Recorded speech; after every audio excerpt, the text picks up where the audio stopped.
আসসালামু আলাইকুম। আসসালামু আলাইকুম প্রিয় শিক্ষার্থী, আজকে আমরা পড়ব হচ্ছে নেকলেস। এটা একটা বিদেশি গল্প।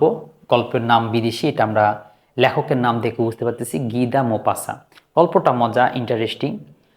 তো তারপরেও তোমরা যারা লাইন বাই লাইনের ব্যাখ্যা জানতে চাও বা প্রতিটা লাইন থেকে কিভাবে প্রশ্ন আসে, কোনটার উত্তরটা কি হবে, এ দ্বারা কি বোঝানো হয়েছে, কোনটা অনুধাবন জ্ঞানমূলকের, সো এই মার্কিং করা যে একটা পূর্ণাঙ্গ ডিটেলস ক্লাস, যেটা এটা আসলে মূলত সেই ডিটেল ক্লাস। অর্থাৎ এই ক্লাসটাকে বলা যেতে পারে যে অন্তত তোমার পূর্ণ কলেজ লাইফের জীবনে, তোমার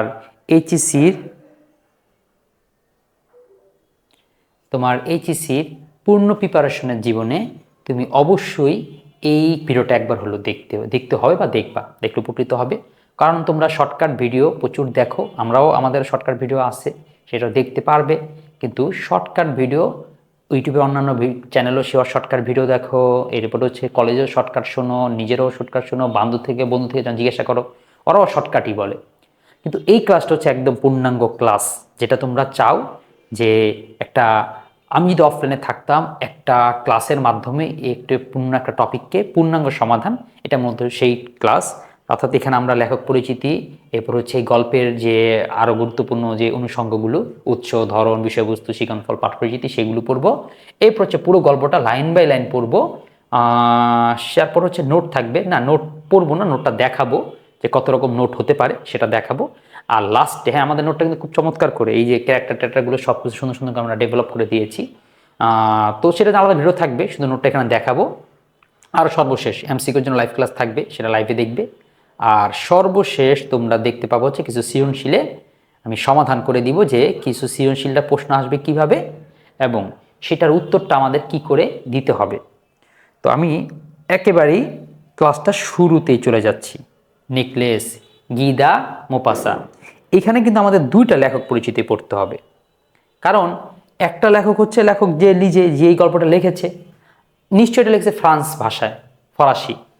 তো সেই লেখকের আবার যে বাংলা লেখক যারা আছে, অর্থাৎ যেটা অনুবাদ যে করেছে, তার জীবনীটা পড়তে হবে।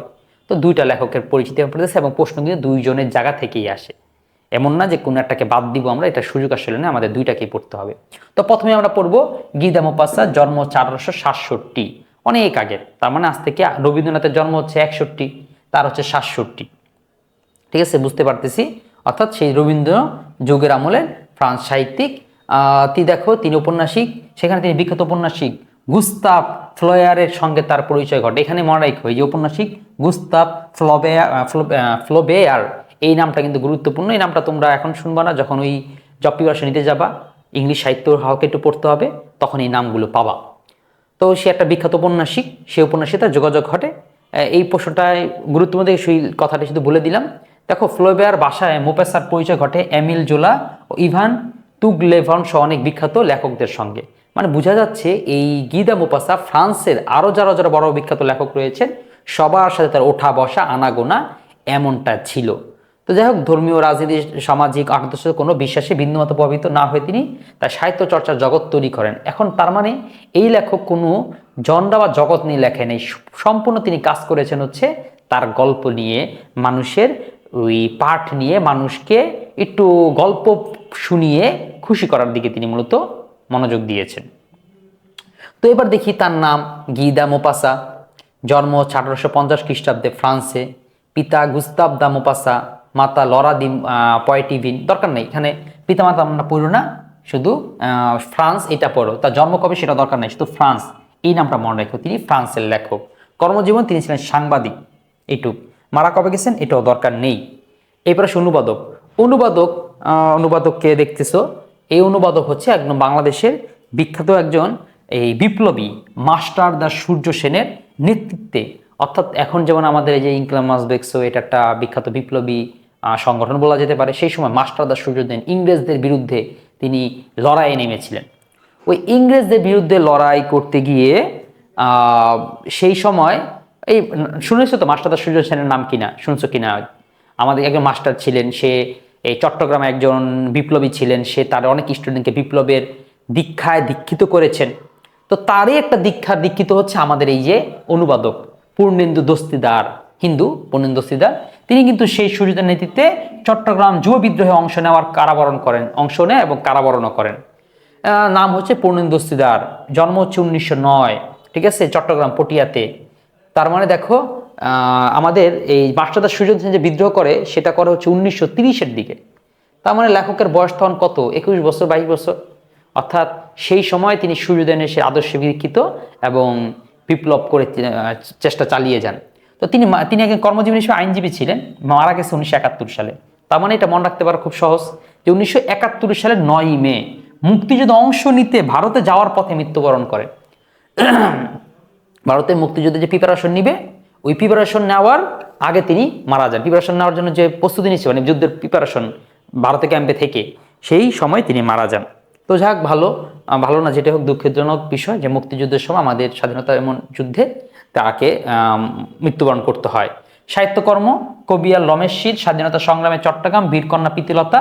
তো এই যে নামগুলো আছে এটা তোমার মধ্যে সবচেয়ে গুরুত্বপূর্ণ রাখতে হবে এটাই যে স্বাধীনতা সংগ্রামে চট্টগ্রাম আর বীরকন্যা প্রীতিলতা। এই প্রীতিলতাকে, এটাও তো মাস্টারদা সূর্য সেনের অন্যতম একজন বিপ্লবী সহযোদ্ধা। অনুবাদ গ্রন্থ হচ্ছে এই মোপাসার গল্প আর হচ্ছে কি শেখবের গল্প। এই যে আমরা যে গল্পটা পড়বো এটা সেই মোপাসার গল্পই, অর্থাৎ তার গল্পগুলো সে অনুবাদ করেছে। তার মানে তিনি সাহিত্যকর্মের মধ্যে অনুবাদ সাহিত্য দুটা লিখেছেন, নিজের লেখা বইও আছে। তো বোঝা যাচ্ছে তিনি আসলে তেমন নাটক উপন্যাস লেখার মতো লেখক না, তিনি মূলত এই এক বিপ্লবী আইনজীবী, অন্যান্য সাহিত্যকর্মে তিনি অবদান রেখেছেন এইটুকুই, খুব সামান্যভাবে। ঠিক আছে, তার মানে আমরা বোঝা যাচ্ছে তুমি যে কোনো পেশায় থাকো না কেন সাহিত্য চর্চা তুমি করতে পারো, সাহিত্যকে তুমি সহায়তা করতেই পারো, কোনো সমস্যা নেই। এবার দেখো উৎস। বিখ্যাত গল্পকার গিদা মোপাসার শ্রেষ্ঠ গল্পগুলোর মধ্যে নেকলেস অন্যতম। তার মানে গিদা মোপাসা একজন পৃথিবীর মধ্যে শ্রেষ্ঠ গল্পকার, তার ওই শ্রেষ্ঠ গল্পকারের শ্রেষ্ঠ একটা গল্প হচ্ছে এই নেকলেস, যেটা আমরা আজকে পড়তে যাচ্ছি লাইন বাই লাইন। ফরাসি ভাষার গল্পটির নাম হচ্ছে লা প্যাডু। এই নামটা কিন্তু গুরুত্বপূর্ণ, প্রশ্ন আসবে নেকলেস গল্পটির ফরাসি নাম কি? দা লা প্যাডু। 1884 সালে ফরাসি পত্রিকা লা গৌলোয়াস এই গল্পটি কি গাউলোয়াস গল্পটি প্রকাশিত হয়। এটাও প্রশ্ন আসবে যে কোন পত্রিকায় এটা প্রকাশিত হয়। সাধারণত অ্যাডমিশন এর ক্ষেত্রে এই ধরনের প্রশ্নগুলো আমরা বেশি আসতে দেখেছি। সে বছর ইংরেজিতে অনুবাদিত হয়। 21 সালে প্রকাশিত নেকলেস শীর্ষ গল্পগ্রন্থের মধ্যে গল্পটি স্থান পায়।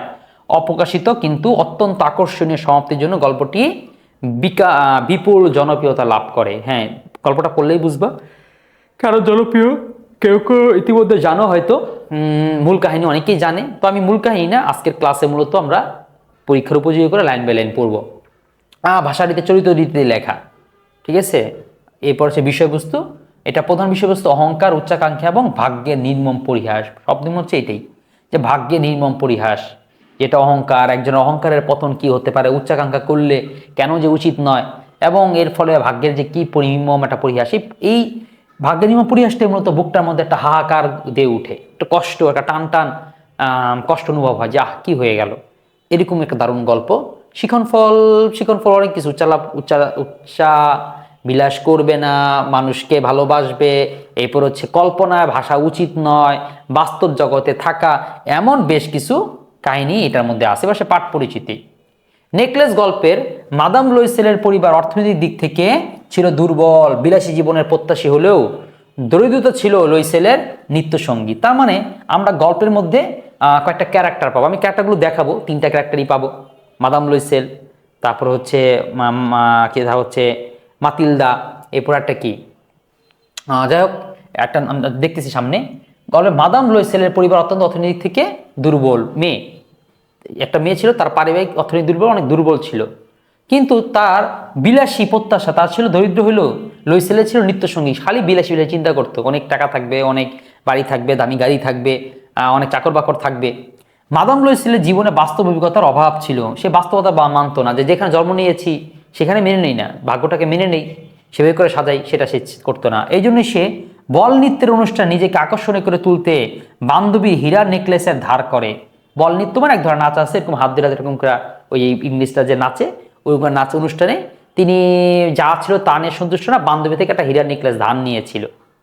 সেই হার হারিয়ে তার ক্ষতিপূরণ করতে গিয়ে মোটা অঙ্কের ঋণ করতে হয় এবং তার স্বামীকে, অর্থাৎ সেই হারটাকে কি বলা যায়, ইয়া করতে, ফেরত দেওয়ার জন্য, হারায় ফেলছে এখন তো ফেরত দিতে হবে, ওই ফেরত দেওয়ার জন্য সে অনেক টাকা ঋণ করে, অনেক টাকা জরিমানা করে, সেইটা বানিয়ে বান্ধবীকে ফেরত দেওয়ার। এই যে এত টাকা ঋণ, এত কি বলা যায় হাড় খাটুনি, জীবনে এত সমস্ত সঞ্চয়কে বিলিয়ে দেওয়া বা খরচ করে ফেলা, এরপরে তার জীবনে খুব কষ্ট নেমে আসে।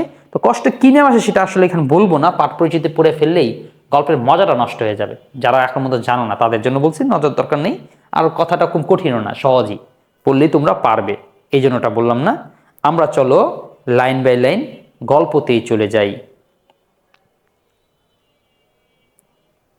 আচ্ছা, মূল পাঠ নেকলেস গিদা মোপাসা। গল্পটাকে আমরা কয়ভাবে ভাগ করছি দেখো, এই যে 1, তারপর হচ্ছে 2,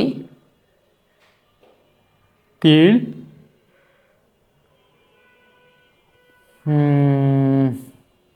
এই যে 4, 5, এই তো 5 ভাগে ভাগ করছি। এই যে 5টা ভাগটা কি, প্রথম ভাগে আমরা মাতিলদার স্বপ্ন অসন্তোষ, সে যে কি স্বপ্ন দেখতো আর মনে মনে কি কি রকম ক্ষোভ দুঃখ এবং হতাশা তিনি লালন করতো সেটা বুঝায়। আমন্ত্রণ পত্র প্রস্তুতি, এটা হচ্ছে তারপরে তার আসে একটা আমন্ত্রণ পত্র আসে একটা অনুষ্ঠানের, এবং সেটার জন্য তার প্রস্তুত হতে থাকে। এরপরে সে নাচানাচি করতে যায় এবং হাড় হারায় ফেলে, এবং সেই হাড়টাকে ফেরত দেওয়ার জন্য যে অনেক কিছু কিনতে হয়, জীবনে দুঃখ নেমে আসে, সবকিছু বিক্রি টিক্রি করে দিয়ে অনেকে দেনাদুনা করতে গিয়ে সর্বশেষ একটা বড় একটা সত্যের প্রকাশ ঘটে। এই 5টা পর্বেই মূলত পুরো গল্পটাকে বর্ণনা করা হয়েছে। তো যাক, এখানেও গল্পের সারসংক্ষেপ আছে খুব সুন্দর করে। এত বড় গল্পটা যখন একবার পড়বো একটা তো পড়া পড়তেই হবে, আর একটা হচ্ছে সারসংক্ষেপ পড়তে হবে মনে রাখার জন্য। ছোট্ট করে পুরো গল্পটা কিন্তু পুরোটা এখানে আছে, কিছু বাদ যায় না, কিন্তু সংক্ষেপ আকারে আছে। এরপরে হচ্ছে চরিত্র যদি বলি, দেখো চরিত্র হচ্ছে প্রধান চরিত্র 2টা, একটা হচ্ছে মাদাম লুইসেল বা মাতিলদা লুইসেল, অর্থাৎ আসল ক্যারেক্টার যে মেয়েটা, উচ্চাবিলাসী যে মেয়েটা, কেন্দ্রীয় চরিত্র। পাশে আছে মসিয়ে লুইসেল, তাহলে মসিয়ে লুইসেলটাকে তার স্বামী, ঠিক আছে। তার মানে এটা হচ্ছে লুইসেল হয়তো তাদের নাম, কিন্তু যে মাদাম আর মসিয়ে এটা হচ্ছে ফ্রান্সের হচ্ছে সম্মান জানানোর ক্ষেত্রে আমরা বলবো জনাব জনাবা, মোহতারাম মোহতারামা, এরকম তারা মাদাম আর মসিয়ে বলে। আর একটা হচ্ছে ফরস্টিয়ার, তার যে বান্ধবী যার থেকে এটা ধার নিয়েছিল। এই 3টা ক্যারেক্টারের উপর বেস করে মূলত পুরো গল্পটা এগিয়েছে। এছাড়া আমাদের আরো সুন্দর সুন্দর কিছু নোট আছে, যে মাটিলদা কি কি কল্পনা করতো, তার দ্বৈত জীবনের সম্পর্কে লেখক এই গল্পের মধ্যে কি কি বর্ণনা করেছে। নেকলেস ধারও কিভাবে হারাইছে, এরপর হচ্ছে হারানোর পরিণতি, এর ফলে তার কি ক্ষতি হয়েছে, এবং পরিণতি এবং বাস্তবতা। আচ্ছা, আরো কিছু হচ্ছে এই গুরুত্বপূর্ণ তথ্যগুলো কে কার ক্ষেত্রে কত টাকা কত সম্বন্ধ করা হয়েছিল, বা সংখ্যা দিয়েও অনেকগুলো জিনিস করা হয়েছে, নোট করা হয়েছে। তো আমরা পড়াতে যাই। কি এসেছে, গিদা মোপাসা। সে ছিল চমৎকার এক সুন্দরী তরুণী, নিয়তির ভুলেই যেন এক কেরানির পরিবারে তার জন্ম হয়েছে। তার ছিল না কোনো আনন্দ, কোনো আশা, পরিচিত হবার, প্রশংসা পাওয়ার, প্রেম লাভ করার এবং কোনো ধনী অথবা বিশিষ্ট লোকের সঙ্গে বিবাহিত হওয়ার কোনো উপায় তার ছিল না। তাই শিক্ষা ও পরিষদ আপিসের সামান্য এক কেরানির সঙ্গে বিবাহ সে স্বীকার করে নিয়েছিল। এখানে কি বলতেছে, অর্থাৎ সে খুব একটা সুন্দরী তরুণী ছিল, কিন্তু ভাগ্যের এক ভুলে তার এক কেরানির সাথে বিয়ে হয়ে গেছে। যার ফলে তার ওই যে কোনো আনন্দ আশা, কিংবা আমি এখন কিভাবে পরিচিত হব, আমি কিভাবে বিখ্যাত হব, মানুষ আমাকে কি প্রশংসা করবে, কেউ প্রেম লাভ করবে, ধনী লোকের বিবাহিত হওয়ার কোনো উপায় তার ছিল না। শেষ পর্যন্ত বিয়ে হয়েছে কার, ওই তার বাবাও ছিল একজন কেরানি, তার বিয়ে হয়েছে কি শিক্ষা অফিসারদের সামান্য এক কেরানির সঙ্গে তার বিয়ে হয়েছিল। তার বাবাও কেরানি ছিল, এই জন্য তার বিয়ে হয়েছে এক কেরানির সাথেই। বলছে নিজেকে সজ্জিত করার অক্ষমতার জন্য সে সাধারণভাবেই থাকতো, কিন্তু তার শ্রেণীর অন্যতম হিসাবে সে ছিল অসুখী। তাদের কোনো জাতিবর্ণ নেই, কারণ জন্মের পরে পরিবার থেকে তার স্ত্রী সৌন্দর্য মাধুর্য সম্পর্কে সজাগ হয়ে ওঠে। সহজাত চাতুর্য, প্রকৃতিগত সুরুচি আর বুদ্ধির নমনীয়তাই হলো তাদের আভিজাত্য, যার ফলে অনেক সাধারণ পরিবারের মেয়েকেও বিশিষ্ট মহিলার সমকক্ষ করে তোলে। এখানে বলতেছে যে কিছু অক্ষমতা সে সাধারণভাবে থাকতো, যেহেতু তার সাজ সজ্জার বিষয় আছে ছিল না, মেকআপ বাকআপ বা দামি টাকা পয়সা ছিল না, সেই জন্য সে সাধারণত তাকে থাকতে হইতো, কিন্তু তার শ্রেণীর অন্যতম হিসেবে সে ছিল অসুখী। কিন্তু এরকম তার অনেক মেয়ে আছে, তারা তো সুখী, কিন্তু সে ছিল অসুখী। নিজে নিজে খালি আফসোস করতো আর দুঃখ করতো, এই জন্য নিজের অসুখ নিজে বানায় রাখতো। তাদের কোনো জাতিবর্ণ নেই, কারণ জন্মের পরে পরিবার থেকে তাদের স্ত্রী সৌন্দর্য মাধুর্য সম্পর্কে সজাগ হয়ে ওঠে। আর যে মেয়েরা সুন্দরী, ও কত কোথায় যেতে পারে, এটা কিন্তু মেয়ে তার সৌন্দর্য অনুযায়ী আগে থেকে টের পায়, আগে থেকে বুঝতে পারে। কিন্তু এই মাতিলদা আসলে বুঝতে পারে, মানে সে বুঝতো, বুঝেই এত লোভ কিংবা এত উচ্চাকাঙ্ক্ষা সে করত। তো ঠিক আছে, এটা আমরা বুঝতে পারলাম। এরপরে আসি, সর্বদা তার মনে দুঃখ, তার ধারণা যত সব সুরুচিপূর্ণ বিলাসিতার বস্তু আছে সেগুলোর জন্যই তার জন্ম হয়েছে। তার বাসকক্ষের দারিদ্র, হতশ্রী দেয়াল, জীর্ণ চেয়ার এবং বিবর্ণ জিনিসপত্রের জন্য সে ব্যথিত হতো। তার মতো অবস্থার অন্য কোনো মেয়ে এইসব জিনিস যদি লক্ষ্য করতো না, এতে সে দুঃখিত, ক্ষুব্ধ হতো। বলছে তার ধারণা যত দামি জিনিস, বিলাসী বিষয়বস্তু, গাড়ি বাড়ি সবকিছু তার জন্য সৃষ্টি হয়েছে, কিন্তু দুঃখ তিনি সেগুলো ভোগ করতে পারতেছেন না। তো এতে সে দুঃখিত হইতো, ক্ষুব্ধ হইতো, রাগ হইতো, কেন এখানে জন্ম নিলাম। তো আমাদের অনেকে আছে এরকম চিন্তা করি, কিন্তু আসলে রাগ করে কি হবে, না কি ভাগ্য বদলাবে? এটা হয় না। যে খর্বকায় ব্রেটন এই সাধারণ ঘটে তৈরি করেছিল, তাকে দেখলে তার মনে বেদনা ভরা, দুঃখ আর বেপরা সব স্বপ্ন জেগে ওঠে। এখানে খর্বকায় মানে হচ্ছে খাটো, আর ব্রেটন মানে হচ্ছে যারা ঘর বাড়ি বানাইতো। আমাদের হয়তো দেশগ্রামে এখন কিছু লোক আছে ঠিকাদার বা কি করে কাঠের ঘরটার বানায় দেয়, তো তাদের দেশের গোড়া যে ছিল পেশা, ঘর বানাই নিত। তো তাদের যে ঘরটা করেছিল, যে ব্রেটন বানিয়েছিল, তাকে দেখলে তার কি, তার কথা মনে পড়লে তার খুব কষ্ট হবে। কেন এই কি ঘর বানায় দিল, ভালো ঘর বানাতে পারে না। এখন তারাই যেমন টাকা দেওয়া হবে সে তো সেমন ঘরই বানায় দিবে। এরপরে হতেছে সে ভাবতো তার থাকবে প্রাচ্যচিত্র শোভিত উচ্চ ব্রোঞ্জের আলোকমণ্ডিত পার্শ্বকক্ষ। সে ভাবতো কি একেবারে অনেক আলো আলোকিত একটা পার্শ্বকক্ষ, তার বেডরুম মানে তার ঘরের পাশে একটা দামি আরো একটা সুন্দর উন্নত মানের ঘর থাকবে। আর থাকবে দুজন বেশ মোটাসোটা গৃহভৃত্য, দুইজন চাকরও থাকবে অনেক মোটাসোটা স্বাস্থ্যবান, তার সমস্ত 24 ঘন্টা তার সেবা করার জন্য এরকম দুটা চাকর থাকবে। তারা খাটো পায়জামা পরে সেই বড় আরামকে দ্বারা দুটি গরম করার যন্ত্র থেকে বিক্ষিপ্ত ভারী হওয়ার নিদ্রালু হয়ে উঠেছে, তাতে শুয়ে ঘুমিয়ে থাকবে। সে ঘুমিয়ে থাকবে, হঠাৎ তার যে নিদ্রালু বা আরামদায়ক যে বাতাস সেটা বের হবে, সে আরামে ঘুমিয়ে থাকবে। এত খালি বিলাসিতা করতো, বিলাস চিন্তা করতো। সে কামনা করে একটা বৈঠকখানা, পুরনো রেশমি পর্দা যেখানে ঝুলবে, থাকবে তাতে বিভিন্ন চমৎকার আসবাব, যার উপর সব পাবে অমূল্য সব প্রাচীন কৌতূহল উদ্দীপক সামগ্রী। সে কামনা করতে একটা ছোট বৈঠকখানা থাকবে, সেখানে আমরা যেরকম বেডরুম চিন্তা করি, আমাদের বেডরুমে অনেক দামি দামি দেয়ালগুলোর মধ্যে চারপাশে অনেক দামি দামি জিনিসপত্র থাকবে, সেরকম চিন্তা করতো যে আমার এরকম অনেক দামি দামি জিনিসপত্র থাকবে। যেসব পরিচিত ও আকাঙ্ক্ষিত পুরুষ সব মেয়েদের কাম্য, সেসব অন্তরঙ্গ বন্ধুদের সঙ্গে বিকাল 5টায় গল্প গুজব করার জন্য ছোট সুরভিত একটা কক্ষ সেখানে থাকবে। একটা ঘর থাকবে শুধু বন্ধুদের সাথে আড্ডা দেওয়ার জন্য। দেখো কত বিলাসী, যে বন্ধুদের সাথে আড্ডা দেওয়ার জন্য বিকালবেলা তাদের দেখাবে যে আমি দেখ কত দামি বাড়িতে থাকি, এরকম একটা তার ঘর থাকবে, সেরকম আশা বা স্বপ্ন করতো। 3 দিন ধরে ব্যবহৃত একখানা টেবিল ক্লথ ঢাকা গোল একটা টেবিলে তার স্বামীর বিপরীত দিকে সে যখন সান্ধ্য ভোজে বসে এবং খুশির আমাজে তার স্বামী বড় শুরুয়ার পাত্রটি ঢাকনা তুলতে বলে, ও কি ভালো মানুষ, ওর চেয়ে ভালো কিছু আমি চাই না, তখন তার মনে পড়বে আড়ম্বরপূর্ণ সান্ধ্য ভোজের কথা। উজ্জ্বল রৌপ্য পাত্র দিয়ে মায়াময় বনভূমির মধ্যে প্রাচীন বিশিষ্ট ব্যক্তি ও বিরল পাখির শোভাচিত্র কারুকার্যপূর্ণ পর্দা দিয়ে ঢাকা দেয়ালের কামনা। অর্থাৎ সে কল্পনা করতেছে এমন বড়লোক হবে যে তার স্বামী টেবিল ক্লথের মধ্যে, দামি টেবিল ক্লথ, তার মধ্যে অনেক অনেক ডিজাইনের খাবার সাজা থাকবে। স্বামী একটা বিশাল বড় পাত্র খুলে খাবারের গ্রান নিয়ে বলবে, ওয়াও কি দারুণ তোমার রান্না, তুমি তো কত ভালো গো, এরকম তার স্বামী বলবে, তখন তার মনটা ভরে যাবে। ঠিক আছে, এবং তার চারপাশে যে দামি দামি খুব ফুল ফল পাখি টাখির চিত্র শোভিত, বলছে পাখির চিত্র শোভিত এরকম সুন্দর সুন্দর পর্দা থাকবে, দামি দামি পর্দা থাকবে এরা দেয়াল জুড়ে, এটা তার কামনা। সেভাবে অপরূপ পাত্রে পরিবেশিত হবে অপূর্ব খাদ্য, আর গোলাপি রঙের রোহিত মাছের টুকরো অথবা মুরগির পাখনা খেতে খেতে মুখে সিংহ মানবীর হাসি দিয়ে কান পেতে শুনবে চুপিচোপা পরলীলার কাহিনী। সে বলছে অপূর্ব পাত্রে গোলাপি রঙের রোহিত মাছের টুকটা, হয়তো রোহিত সেই সময় একটা মাছ ছিল, দামি মাছ, রোহিত মাছের টুকটাটা খুবই লাল লাল কিংবা গোলাপি টাইপের হইতো, এরকম সেই মাছ খাবে, মাছ দেখবে আর মুখে হাসি দিবে, কানে কানে পনলীলা স্বামী বা অন্যরা বন্ধুরা তার সাথে অনেক সুন্দর প্রেম প্রীতির আলাপ করবে, পনলীলার কাহিনী তাকে শোনাবে, এগুলো তিনি শুনতে চাচ্ছেন। অর্থাৎ বিলাসী চিন্তার সবই তিনি করবেন। তো তার কাছে ফ্রক বা জড়োয়া গহনা নেই বলে কিছুই নেই, অথচ ওইসব বস্তুই তার প্রিয়। তার ধারণা ওইসবের জন্যই তার সৃষ্টি। সুখী করার, কাম্য হওয়ার, চালাক ও প্রণয় জাতিকা হবার কতই না তার ইচ্ছা। তার কনভিনেন্ট এর সহপাঠী এক ধনী বান্ধবী ছিল, তার সঙ্গে দেখা করতে তার ভালো লাগতো না, কারণ দেখা করে ফিরে এসে তার খুব কষ্ট লাগতো। বিরক্তি, দুঃখ, হতাশা ও নৈরাশ্যে সমস্ত দিন ধরে সে কাঁদতো। আচ্ছা, এখানে গুরুত্বপূর্ণ কি টুক আছে সেটা আমি বলে দিই। অর্থাৎ তার ফ্রক মানে দামি পোশাক এবং জড়োয়া গহনা কিছু ছিল না, অথচ এগুলি সে খালি কল্পনা করত। তো দেখো, সুখী করার কাম্য হওয়ার চালাক ও প্রণয় যাচিকা হওয়ার কতই না তার ইচ্ছা, তার আরো নিজেকে বড় করে দেখার তার কতই না ইচ্ছা। তার কনভেন্ট কি? কনভেন্ট হচ্ছে খ্রিস্টানদের ওই এতিমখানা মতো বলা যেতে পারে, অর্থাৎ যেখানে যারা এরকম অসহায় তাদেরকে তারা লালন পালন করে, শিক্ষা দীক্ষা দেয়, পড়ায়, পড়াশোনা করায়। খ্রিস্টানদের দেখবা বিদেশের দেশগুলো খ্রিস্টান পাদ্রী এরকম গির্জার আমার যেমন মসজিদে পড়াই, এরকম গির্জায় তারা হচ্ছে এরকম শিক্ষা ব্যবস্থাগুলো করে দেয়।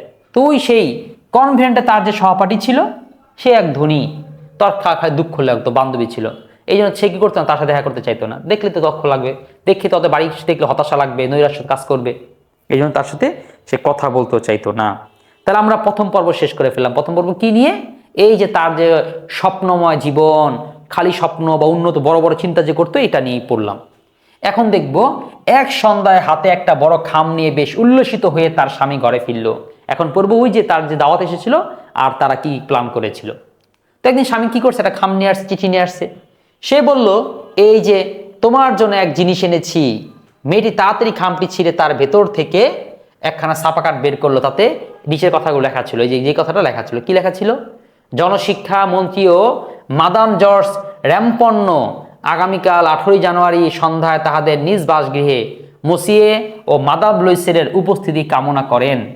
অর্থাৎ বুঝতে পারলো তার স্বামী যেই কেরানি ছিল, সে কেরানি হিসাবে যেখানে চাকরি করত, সেই চাকরির অফিসের, ঠিক আছে, সে চাকরির অফিসের থেকে ছাপাখানা কাঠ বের করতো, তাতে আচ্ছা হ্যাঁ, সেই অফিসেই একটা তারা বিয়ের দাওয়াত পেয়েছিল, মন্ত্রীর অনেক বড় একটা বিয়ের দাওয়াত। তো সে কার্ডটা পেয়ে তারাও পেয়েছিল সৌভাগ্যক্রমে, সেটা তার স্বামী তাকে দিয়েছিল। দেখো আমাদের কত সৌভাগ্য, আমাদের কিরানিদেরকেও যে কাজ দিয়েছে, চাকরি আমাদের দাওয়াত দিয়েছে, এটা আমাদের জন্য কত সৌভাগ্যের। তার স্বামী যেমন আশা করেছিল তেমন ভাবে খুশি হওয়ার পরিবর্তে মেয়েটি বিদ্বেষের ভাব নিয়ে আমন্ত্রণ লিপিখানা টেবিলের উপর নিক্ষেপ করে বিড়বিড় করে বলো, ওখানা দিয়ে তুমি আমায় কি করতে বলো? কিছু মেয়ে থাকে এরকম, ওদের মনে সুখ নাই, আল্লাহ ওদের সুখ দেয়ও না। পাইছে, তুই রাগ করলেও কিছু হবে, তুই বড়লোক হবি না, তুই হচ্ছে কানলেও বড়লোক হবি না, কিন্তু ফালায়া দুঃখ, আমি এটা নিমু না, আমার কি দিস, আমার কি আছে, কেমনে যাব, এই যে দুঃখ প্রকাশ করলো। কিন্তু লক্ষ্মীটি, আমি ভেবেছিলাম এতে তুমি খুশি হবে, তুমি বাইরে কখনো যাও না, তাই এক সুযোগ, চমৎকার এক সুযোগ, এটা জোগাড় করতে আমাকে অনেক কষ্ট করতে হয়েছে। সবাই একখানা চায়, কিন্তু খুব বেছে বেছে দেওয়া হয়েছে, কর্মচারীদের বেশি দেওয়া হয়নি। সেখানে তুমি গোটা সরকারি মহলকে দেখতে পাবে। ভাবছিলাম তুমি খুশি হবা, তোমার আর কি চাই, আমাদের তো কেউ বেছে বেছে দিচ্ছে, সবাইকে দেয়ও না, সেখানে তুমি খুশি হবা, তুমি দেখো সরকারি মহল সবাইকে দেখা যাচ্ছে, তার মধ্যে তুমি এটা কি করলা?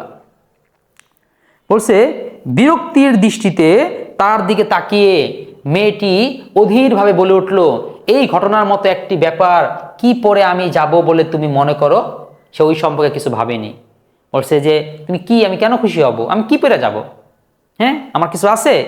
এরকম মেয়েদের আলমারি ভর্তা কাপড় থাকলেও অনুষ্ঠানে যাওয়ার ক্ষেত্রে তার কিচ্ছু থাকে না। তো এই মেয়ের অবস্থা আছে তাই। তাই সে বিব্রতভাবে বললে, কেন আমরা থিয়েটারে, কে বলতে তার স্বামী, কেন আমরা থিয়েটারে যাওয়ার সময় তুমি যে পোশাকটা পরো সেটা পরবে, ওটা আমার কাছে খুব সুন্দর লাগে।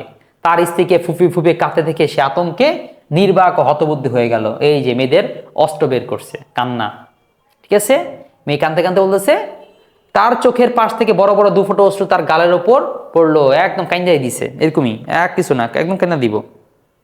সে থতমত ভাবে বলল, কি হলো, কি হলো তোমার? এই যে স্বামী মন গলে গেছে। প্রবল চেষ্টায় মেয়েটি নিজের বিরক্তি দমন করে তার সিক্ত গণ্ড মুছে ফেলে শান্ত কণ্ঠে জবাব দেয়, কিছুই না, শুধু আমার কোনো পোশাক নেই বলে আমি ওই ব্যাপারে যেতে পারবো না। তোমরা যে কোনো সহকর্মীর স্ত্রীর পোশাক আমার চেয়ে যদি ভালো থাকে কাঠখান নিয়ে তাকে দাও। এই যেটা খোঁচা মারছে স্বামীরে, আমি এই পোশাক নিয়ে পরে যেতে পারবো না, তোমার যদি কোনো কলিগের সহকর্মী ভালো বউ থাকে, আরো সুন্দরী হয়, তারা যা দাও গা, আমি নিয়ে যেতে না, তুমি তা করে অন্য কারো, অন্য বেটার বউ নিয়ে যাও, আমারে নিয়ে যেতে পারবো না। এইরকম সে মনে মনে দুঃখ পায়। তার সে জবাব দেয়, মাতিলদা, বেশ তো, চলো আলাপ করি আমরা। এমন কোনো পোশাক অন্য কোনো উপলক্ষেও যা দিয়ে কাজ চলবে, অথচ বেশ সাদা সিধা, তার দাম কত আর হবে? চলো আমরা অন্যটা থাকছে পোশাক একটা কিনবো, কতই আর দামের পোশাক কিনি, একটা পোশাক কিনেই ফেলি, ঠিক আছে বুঝছি, কিনতে হবে। কয়েক সেকেন্ড মেয়েটি চিন্তা করে দেখে, এমন একটা সংখ্যার বিষয় স্থির করলো যাচিয়ে বসলে হিসাবি কেরানির কাছ থেকে সঙ্গে সঙ্গে এক আতঙ্কিত প্রত্যাখ্যান যেন না আসে। এখন দেখো কত চালাক, সস্তায় কিছু চাওয়া যাবে না, তাইলে এই যে ওর স্বামী যে ফকিন্নির পুত সে দিতে পারবে না, আবার বেশি চাইলে দিতে পারবে না, আবার কম চাইলে যদি লস হয়ে যায়, এই জন্য সে একটু হিসাব টিসাব করে এমন চেয়েছে ও দিতেও পারবে, তবে কষ্ট হবে, ওর আশা পূর্ণ হবে। শেষ পর্যন্ত ইতস্ত করে মেয়েটি বলল, আমি ঠিক করতে পারছি না, তবে আমার মনে হয় 400 ফ্রা হলে তা কেনা যাবে। শুনে তার মুখ ম্লান হয়ে গেল। 400 ফ্রা, 400 ফ্রা হতে ফ্রান্সের মুদ্রার নাম। কারণ সে তার যেসব বন্ধু গত রবিবারে নান্তিয়ারের সমভূমিতে ভরত পাখি, যে ভরত পাখি ডাক দিয়ে দিছে, প্রশ্ন আসবে কোন পাখি শিকার করতে চেয়েছিল, ভরত পাখি শিকারে গিয়েছিল, আগামী গ্রীষ্মে তাদের সঙ্গে যোগ দেওয়ার ইচ্ছায় একটা বন্দুক কিনবার জন্য ঠিক ততটা অর্থই সে সঞ্চয় করেছিল। অনেক কষ্টে সঞ্চয় করে সে একটা বন্দুক কেনার জন্য, কি কেনার জন্য? বন্দুক কেনার জন্য, বন্ধুদের সাথে শিকারে যাবে, বন্দুক কেনার জন্য সে অনেক কষ্টে একটা 400 ফ্রা জমাইছিল। এখন বউ চাচ্ছে তাহলে দিয়ে দিতে হবে। তা সত্ত্বেও জবাব দিল, বেশ তো, আমি তোমার 400 ফ্রা দিব, কিন্তু বেশ সুন্দর একটা পোশাক কিনে নিও। বল নাচে দিন যত এগিয়ে আসে থাকে ততই মাদাম লয়সেলকে বিচলিত, উদ্বিগ্ন মনে হয়। পোশাক পাইছে তাও আর মন ভয় না, আর আরেকটা লাগবে। এই হচ্ছে অবস্থা, যে তাদের এই যদি নিজের মন যদি নিজে ভরাতে না পারে, কোনো কিছু তাদের মন ভরাতে পারবে না। এটা করলে ওটা চাই, ওটা লাগলে আরো চাই, আরো চাই। অবশ্য তার পোশাক প্রায় তৈরি হয়ে এসেছে। একদিন সন্ধ্যায় তার স্বামী তাকে বলল, তোমার হয়েছে কি? গত 2-3 দিন ধরে তোমার কাজকর্ম কেমন যেন অদ্ভুত ঠেকছে। কি হয়েছে তোমার? তোমাদের কাজকর্ম ভালো লাগতেছে না? শুনে মেয়েটি জবাব দেয়, আমার কোনো মণিমুক্তা, একটি দামি পাথর কিছুই নেই যা দিয়ে আমি নিজেকে সাজাতে পারি। আমায় দেখলে কেমন গরিব গরিব মনে হবে, তাই এই অনুষ্ঠানে আমার না যাওয়াই ভালো। পোশাক হয়েছে, এখন আমার কোনো গহনা নেই, আমি কেমনে যাব? সে যেতে পারবে না। এ বলছে যে না যাওয়াই ভালো, অর্থাৎ স্বামীর এখন আরেকটা খোঁচা দিয়ে আর কিছু বের করার ধান্দা। স্বামী বলল, কিছু সত্যকার ফুল দিয়ে তুমি সাজতে পারো, এই ঋতুতে তাতে বেশ সুরুচিপূর্ণ দেখায়। 10 ফ্রা দিলে তুমি 2-3টি চমৎকার গোলাপ ফুল পাবে। মেয়েটি ওই কথায় আশ্বস্ত হলো না, বললো তুমি ফুল দিয়ে সাজো। না, ওর ফুল দিয়ে সাজলে হবে না, ওর দামি কিছুই লাগবে। সেই সবাই বলল, না, ধনী মেয়েদের মাঝখানে পোশাকে পরিচ্ছদে ওই রকম খোলো দেখানো আমার আর বেশি কিছু অপমানজনক নেই। খেলো খেলো মানে হচ্ছে খাইল্লা খাইল্লা, বা আমার এরকম মানে আবাইত্যা লাগবে, আমার এরকম ভাল লাগবে না, এটা আমার পথে ফুল টুল দিয়ে আমি সাজতে পারবো না, আমাকে দামি কিছু লাগবে। তখন তার স্বামী চেঁচিয়ে উঠলো, আচ্ছা কি বোকা দেখছো আমরা, যাও তোমার বান্ধবী মাদার ফ্রস্টিয়ারের সঙ্গে দেখা করে তাকে বলো তার জড়োয়া গহনা যেন তোমায় ধার দেয়, এটুকু আদায় করার তো তার সঙ্গে তোমার পরিচয় যথেষ্ট। বলছে, দেখছো আমার কি বোকা, থাক, এটা কিনা দরকারটা কি, তোমার বান্ধবী আছে না, ধার নিয়ে যাও, একদিনের জন্যই তো, যাও ধার নিয়ে আসো। সে ধ্বনি করে উঠলো। তারপর সে বলে, সত্যি তো, এটা তো আমি ভাবি দেখিনি। পরদিন সে তার বান্ধবীর বাড়িতে গিয়ে তার দুঃখের কাহিনী বললে তাকে বলল, মাদাম ফ্রস্টিয়ার তার কাচের দরজা লাগানো গোপন কক্ষে গিয়ে বড় একটি জড়োয়া গহনার বাক্স বের করে এনে তা খুলে বলল, ভাই যা ইচ্ছা এখান থেকে নাও। বললো, ভাই তোমার যা ইচ্ছা। বান্ধবী খুব ভালো ছিল ফ্রস্টিয়ার, সে কি করছে, না থাক বান্ধবী, তোমার যা ইচ্ছা তুমি এখান থেকে সব নিতে পারো, সমস্যা নেই, যেইটা ইচ্ছা সেটা নিয়ে তুমি একদিন পর দিয়ে দিও, এটি তো। প্রথমে সে দেখলো কয়েকটি কঙ্কন, তারপর একটা মুক্তার মালা ও মণিমুক্তা খচিত চমৎকার কারুকার্য ভরা একটা সোনার ভিনিসার ক্রুশ। আয়নার সামনে গিয়ে সে ছড়া গহনাগুলো পরে দেখে আর ইতস্ত করে, কিন্তু এগুলো নেওয়ার সিদ্ধান্ত করতে ছেড়ে যেতে পারেও না। তারপর সে জিজ্ঞাসা করে, আর কিছু তোমার নেই? মানে যা দেখছে সব ভালো ভালো অনেক কিছু দেখছে, কিন্তু মনে হচ্ছে আরো এতে ভালো কিছু হয় না, তার নিবে। দেখছো এই জায়গার মধ্যে লোভ কমে না, আরো ভালো চায়। হঠাৎ সে কালো স্যাটিনের একটা বাক্স দেখলো, অপরূপ একখানা হীরার হার। অদম্য কামনায় তার বুক দূর দূর করে, সেটা তুলে দিতে গিয়ে তার হাত কাঁপে। সে তার পোশাকের উপর দিয়ে সেটা গলায় তুলে নেয় এবং সেগুলো দেখে আনন্দে বিহ্বল হয়ে যায়। তারপর উদ্বেগ ভরা ইতস্তভাবে সে জিজ্ঞাসা করলো, তুমি ওইখানে আমায় ধার দেবে শুধু এটা? অর্থাৎ অনেক কিছু দেখতেছে, এর মধ্যে হঠাৎ দেখে একটা কালো স্যাটিনের বক্স, বলছে এটা দেখি তো। খুলে দেখে দারুণ একটা হীরার কি নেকলেস। তো বললো, তাহলে তুমি এটা আমাকে দিবে? নিজের প্র্যাকটিস করে জামার উপর দিয়ে একটু পরে পরে দেখে, বল তুমি এটা আমাকে দিবে? আচ্ছা, কেন দেব না, নিশ্চয়ই দিব। সে সবেগে তার বান্ধবীর গলা জড়িয়ে ধরে, পরম আবেগে তাকে বুকে চেপে ধরে, তারপর তার সম্পদ নিয়ে সে চলে আসে, বান্ধবী জিনিস সে নিয়ে চলে আসে। তা আমরা 2টা পর্ব শেষ, অর্থাৎ আমন্ত্রণ, ইয়ার জন্য আমন্ত্রণ এবং এর জন্য যেই প্রস্তুতি, অনুষ্ঠানে প্রস্তুতি হয়ে গেছে, এখন অনুষ্ঠানে যাবে। বল নাচের দিন এসে গেল। মাদাম লুইসেলের জয় জয়কার। সে ছিল সবচেয়ে সুন্দরী, সুরুচিময়ী, সুদর্শনা, হাস্যময়ী ও আনন্দপূর্ণ।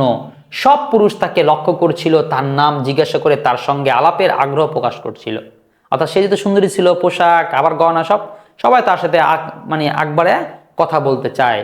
মন্ত্রিসভার সব সদস্যের তার সঙ্গে ওয়াল্টজ নৃত্য করতে ইচ্ছা হচ্ছে। ওয়াল্টজ নৃত্য কিনা জানি না, ওই যে তোমার টাইটানিক মুভির মধ্যে দেখছো কিনা, নায়ক নায়িকা নাচানাচি করে, এরকম টাইপের কিছু নৃত্য হবে ইচ্ছা হচ্ছিল। স্বয়ং শিক্ষামন্ত্রী তার দিকে দৃষ্টি দিচ্ছিল, যে আসরের যে প্রধান যে সেও তার দিকে মিটমিট করে বিটলা বিটলা ভাবে তাকাচ্ছিল।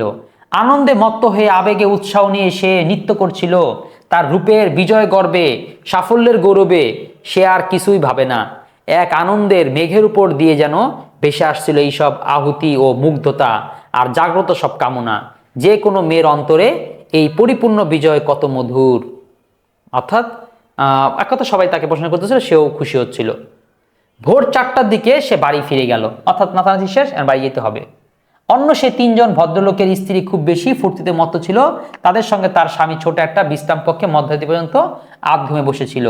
বাড়ি ফিরবার পথে গায়ে জড়োয়ার জন্য তার যে 8 পৌরে সাধারণ চাদর নিয়ে এসেছিল, সে তার কাঁধের উপর সেটি ছড়িয়ে দেয়।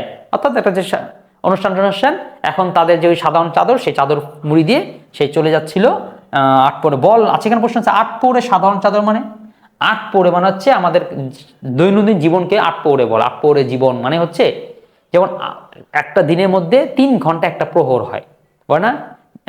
প্রথম প্রহরে, দ্বিতীয় প্রহরে তার জন্ম, প্রথম প্রহরে হচ্ছে তিনি মুক্তিযুদ্ধে ভাষণ দিয়েছিলেন। এই যে প্রহর, প্রহর মানে এটাকে বলে প্রহর।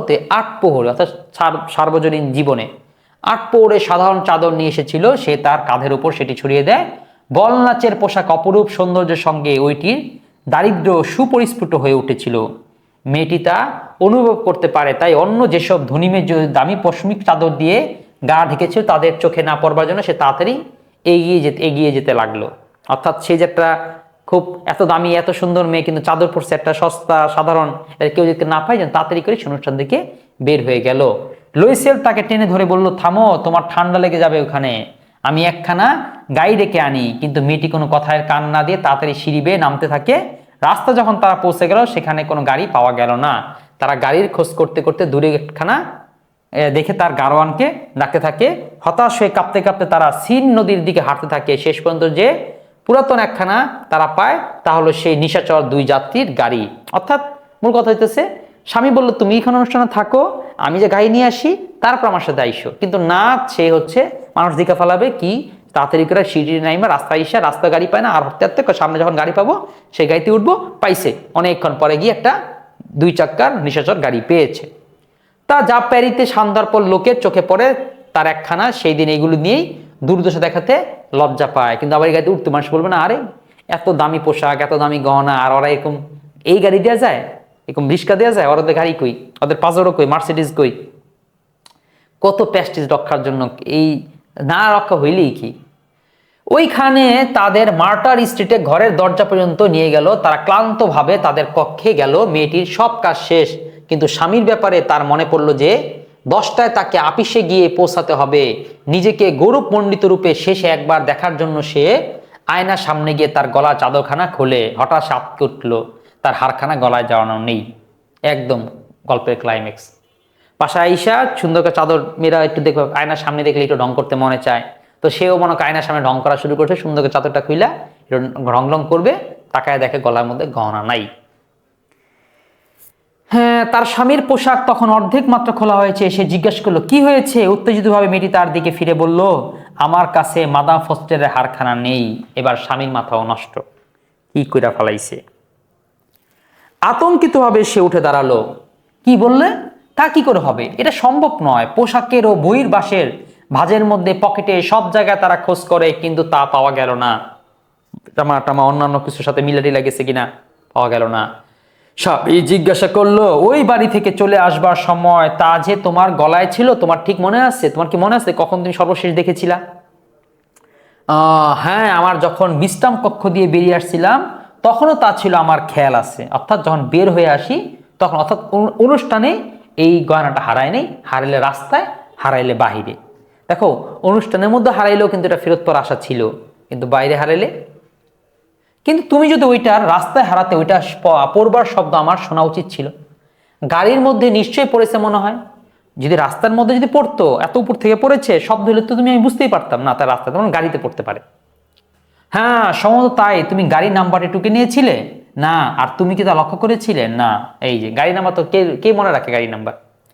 হতাশভাবে তারা এক অপরের দিকে তাকিয়ে থাকে। শেষ পর্যন্ত লুইসের আবার পোশাক পরে নিল। সে বলল, আমি যাচ্ছি, দেখি যতটা রাস্তা আমরা হেঁটেছিলাম সেখানে খুঁজে পাওয়া যায় কিনা। তারপর সে গেল। মেয়েটি তার সান্ধ্য গাউন পরেই রয়ে গেল। বিছানায় ছুতে যাবার শক্তি তার নেই। স্বামী গেছে খুঁজতে, আর সে ঘরের মধ্যে তার শক্তি পাচ্ছে না। কি হইল, কি সর্বনাশ! কোনো উচ্চাসা বা ভাবনা ছাড়াই সে একখানা চেয়ারে গায়ে এলিয়ে পড়ে রইল। সকাল 7টার দিকে তার স্বামী ফিরে এলো, কিছুই সে খুঁজে পায়নি। সারাটা রাত স্বামী খুঁজছে।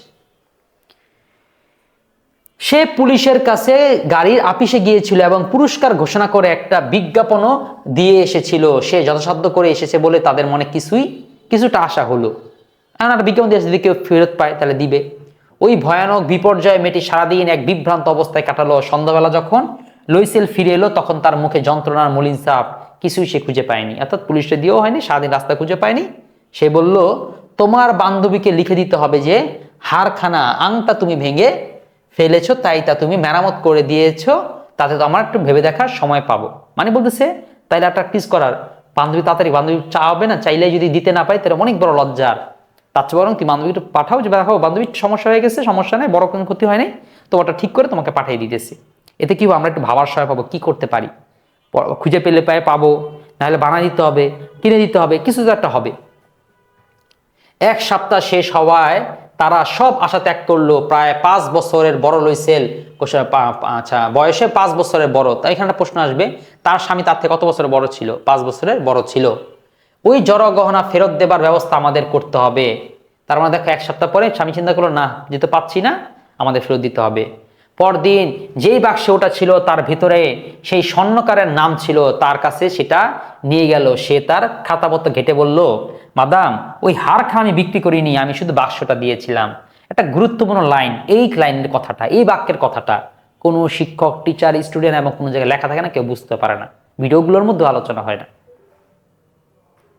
ঠিক আছে, সেটা কি বলতেছে? ওই লোকটা বলল, আমি তো গহনা বিক্রি করি না, আমি তো শুধু বাক্সটা বিক্রি করেছিলাম। এই যে দেখো এখানে কিন্তু একটা সূত্র কিন্তু থেকে যায়। এখানে ওরা বুঝতে পারতো কিন্তু ভুল করে ফেলছে, মাথায় তখন কাজ করতেছে না, কারণ এর মধ্যে একটা ইঙ্গিত কিন্তু আছে। আমি একটু বলে রাখলাম, গল্প যখন লাস্টে পড়বে তখন একটু মিলাই দেখো তুমি ইঙ্গিত কিছু বুঝতে পারলা কিনা। আচ্ছা, তারপর তারা, মানে এটা পুরো ব্যাখ্যা বললাম না কারণ তাহলে ক্লাইম্যাক্স নষ্ট হয়ে যাবে। তারপর তারা সেই হারটির হার খোঁজার জন্য তাদের স্মৃতির উপর নির্ভর করে এক স্বর্ণকার থেকে অন্য স্বর্ণকারের কাছে যেতে থাকে। দুজনেরই শরীর বিরক্তি ও উদ্বেগে খারাপ হয়ে গেছে।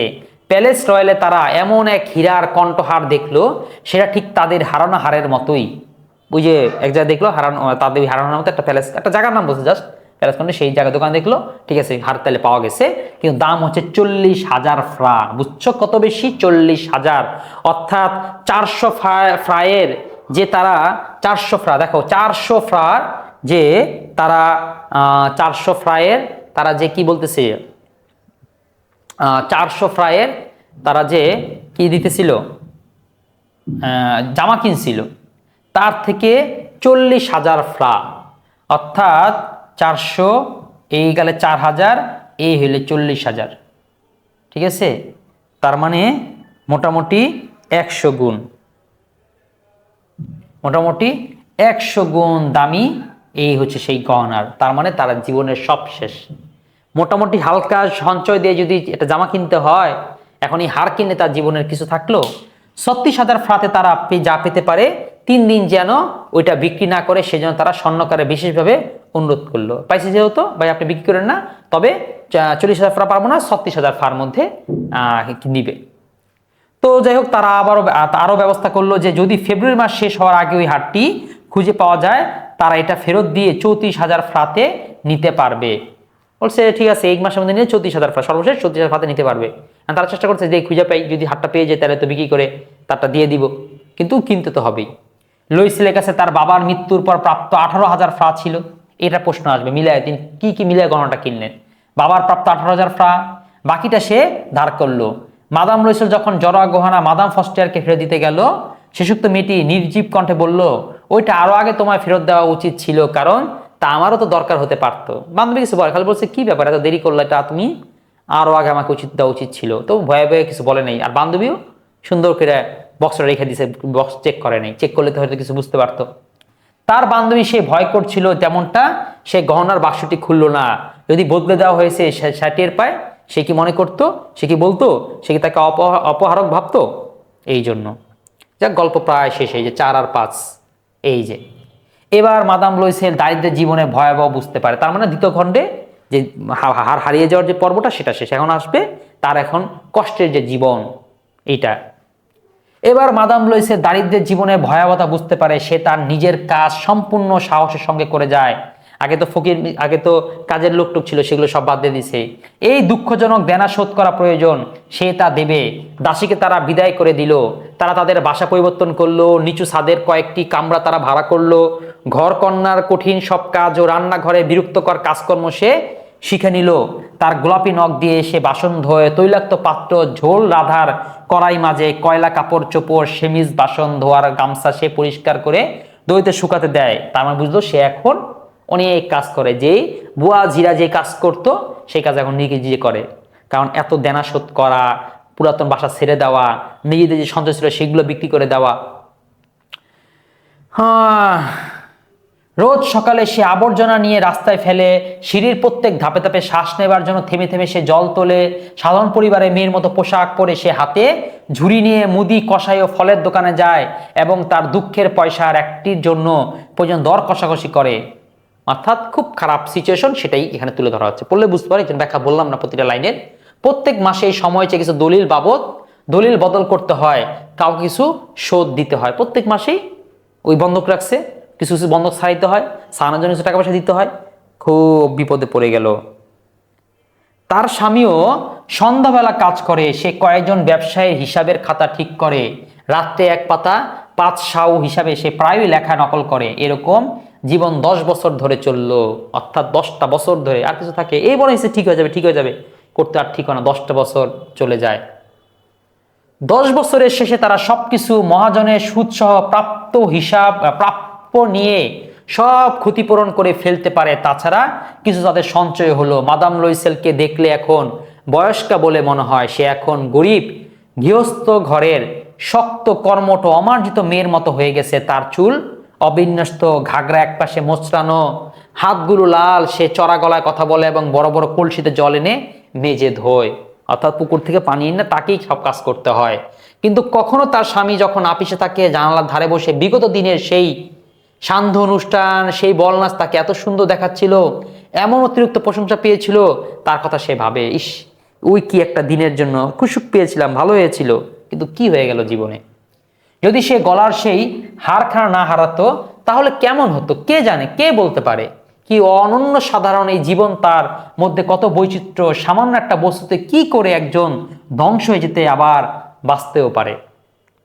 আচ্ছা, এই যে প্রায় শেষ, আরেকটু আছে, ঠিক আছে, অল্প একটু ছোট গল্প, মানে 5 নম্বর আসছে। এখন হচ্ছে পরিণতি কি হইল। এক রবিবারে সারা সপ্তাহে নানা দুশ্চিন্তা মন থেকে দূর করার জন্য সে যখন চাম্পস এলিপস, এই নামটা মনে রাখো, কোথায় ঘুরতে গিয়েছিল, যে চাম্পস এলিপসিস এ ঘুরতে বেড়াচ্ছিলেন। হঠাৎ একটা শিশু নিয়ে ভ্রমণরত একজন মেয়ে তার চোখে পড়লো। সে হলো সেই মাদাম ফস্টিয়ার, সেই বান্ধবীর সাথে দেখা 10 বছর পরে। সে এখনো যুবতী, সুন্দরী, আকর্ষণীয়া। দেখে মাদাম লুইসেলের মন খারাপ হয়ে গেল। সে কি ওই মেয়েটির সঙ্গে কথা বলবে? হ্যাঁ, অবশ্যই বলবে। তাকে যখন সব শোধ করা হয়েছে তখন সবকিছু খুলে সে বলবে, কেন বলবে না। সে মেয়েটির কাছে গিয়ে বলল, সুপ্রভাত জেনি। তার বন্ধু তাকে নিশ্চিন্তে পারল না। এক সাধারণ মানুষ তাকে এমন অন্তরঙ্গভাবে সম্বোধন করায় সে অবাক হলো। কেন চিনতে পারলো না বুঝতে পারতেছো?